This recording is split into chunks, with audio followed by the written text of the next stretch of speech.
As I'm sure many have heard by now, Daffney, wrestling scream queen from WCW, Impact Wrestling, and various independents, passed away at the age of 46 through tragic circumstances, shall we say. This one hurts. I'm not going to lie to you. I do want to say that I will be putting the National Suicide Hotline number in the description.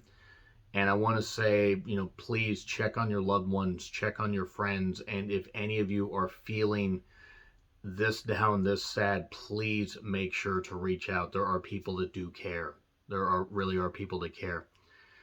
Depression and anxiety are a real goddamn bitch. And Daffney was very revolutionary as far as her gimmick and just as far as her look and everything. And she pretty much turned a lot of people on to the, very hot and just wild and out goth girl. And she really was revolutionary in that sense. She had a lot of influence, on many women that have come since. And I would have always wanted to see her and Luna Vachon as a team. And I'm sorry if this tribute's a little bit all over the place, but this really does hurt because she went on Instagram Live last night. And please do not share the video in the comments. Stop sharing the video on social media. Let's just honor Daffney by sharing memories of matches, promos, and moments and stuff like that. And just share the love and appreciation that she, put into wrestling and that, we can all enjoy just because she gave of her body, her mind, and her soul. She did say one thing during that video where she wants her brain to be donated to science, for a CTE study, because she suffered a lot of concussions during her career. And she impacted a lot of lives. I never got a chance to meet her, but apparently so many fans that did get a chance to meet her said she was super nice and just, a total sweetheart. And she looked like she would be. And you look at how her career, came to be and everything, and how her time in the spotlight, shall we say, as far as mainstream, was sort of brief, but she had a pretty, sizable impact as far as, wrestling in Shimmer and other companies like that. But she was born on July 17th, 1975, on Airfield in Germany, in a military family. And after going to Georgia State University, studying, a Bachelor of Arts degree in film and video, and also having minors in acting and music. You could tell she was creative, and she took that creativity to WCW. Now, this hurts even more because rewatching the last year of WCW gave me even more of an appreciation for just what she was willing to do and how she made the most of her TV time. She stood out. In a world where it's easy to be cookie cutter or it's hard to stand out, she managed to do that. She was willing to do everything. The trademark scream, she was wrestling scream queen for a reason.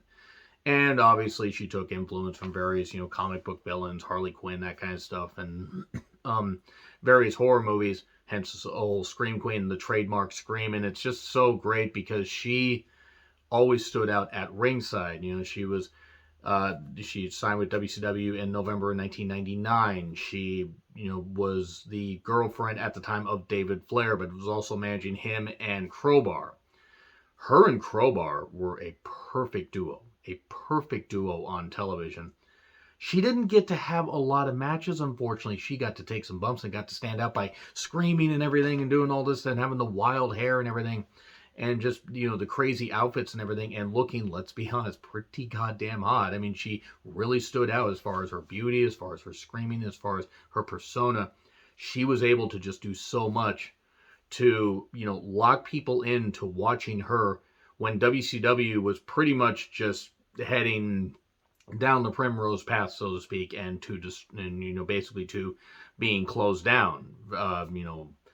She actually only ended up being in the company for about 15 months before she ended up, being released due to budget cuts. But during that time, managing David Flair and Crowbar, being the girlfriend of David Flair, the scream, everything that she did was, a way for her to, just really stand out, because WCW didn't do a whole lot with their women. I mean, hell, she won the Cruiserweight Championship on May 15, 2000. Only the second woman to ever do that. The other one was Medusa. She feuded with Miss Hancock when, that Stacy Keibler, who gotten David Flair away from Daffney, and that whole thing was really messy, but Daffney sold it really well as far as a heartbreak and everything, and just how she could be all crazy and how she was just somebody you didn't want to mess with. I mean, and she just was a crazy screaming chick that really you felt sympathy for. It was hard not to. Um, she was released on February 2nd, 2001, due to budget cuts, and she bounced around in various indies and stuff like that. She had some good stints in Shimmer, and I've only seen a few of her matches, but I do recall seeing her stand out, whether she was managing, whether she was wrestling, whatever she was doing. She did have a brief stint in WWE, only for a few months. She was in Ohio Valley Wrestling, and that is a missed opportunity by WWE, and that's not going to become it's not going to become a complete, mauling of any company. It did not utilize her correctly. Just WWE, I think, could have benefited from using her. Not just in Ohio Valley Wrestling. She would have been able to do some good stuff on the main roster because she had a character that stood out. She had a gimmick that stood out, and given that she worked in WCW, she would have been, seeing what she was willing to do there, she would have been willing to, do anything in WWE, and they could have utilized her well. See, she did her acting stuff and did various wrestling stints. I think some of her best work later in her career was in Impact Wrestling, TNA back then, when she was one of these people back when Awesome Kong was doing like the $25,000 challenge and everything. Daffney was one of the people picked out, one of the plants picked out of the crowd, and she lost to her, and then showed up sometime later as Governess, a Sarah Palin parody that she really excelled at. That was some great character work. That showed the acting and the range and the stuff like that, and the studying she did in college that she brought over to wrestling. Theater with the Beautiful People and stuff like that, and they had ended up kind of making her snap and everything, and she reverted to the Daffney character, the Scream Queen, which, man, that was really good stuff. It was great to bring that WCW gimmick and that I don't even really want to say legacy, but that lore to Impact Wrestling, and see that she was more seasoned. She could continue to wrestle. She could continue to do great character work. She teamed with Steven Richards when he was feuding with Abyss. She had that match where she was teaming with Raven against Abyss and Taylor Wilde, where it was, at Slammiversary 2009. Really goddamn brutal. Taylor Wilde took crazy bumps. Daffney, who was willing to give up her body, gave up her brain. Apparently, she was suffering from, CTE, concussion issues and everything. And you could tell just by how she bumped and how, what she was willing to do for wrestling. That's what really, that was part of what, likely led to her having depression, because brain injuries are no joke. And she did a lot of really good stuff. And even, in like 2010, she faced off against Tara at Destination X 2010. And even got the feud over a spider, because Tara had a spider, and because she's the Scream Queen and the Spider, this fall on CBS.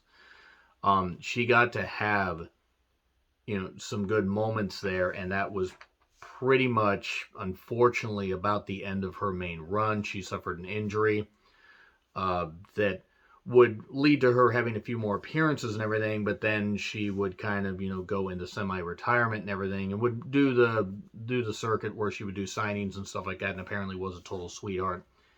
It's a real shame she didn't get to be on the bigger stage more often. WCW, even at that point, she stood out. Impact Wrestling, she stood out when they had a pretty loaded knockouts division, and even when they started subsequently not utilizing them all that well, Daffney stood out. She's willing to do anything for wrestling. You can tell she loved wrestling. And she leaves me. It's really tragic that, that's how her life ended. This is a judgment-free zone, and we're just going to say that right. I'm just going to say that right here.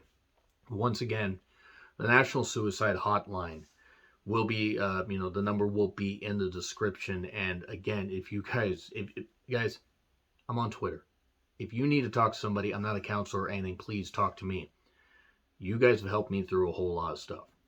Daffney had a whole lot of people that cared about her, and unfortunately, and no blame, the fact that her life ended this way is just really sad. I hope she has peace. I feel so bad for her family and her friends. Rest in peace, Daffney. You will be missed. And that's really all I gotta say. Share your favorite Daffney moments in the comments. Let's keep her, lore alive. And since this is Suicide Awareness Month, let's just do what we can to be kinder to people. Let's just do what we can. Share jokes, have fun and everything, but let's check in on everybody. Rest in peace, Daffney.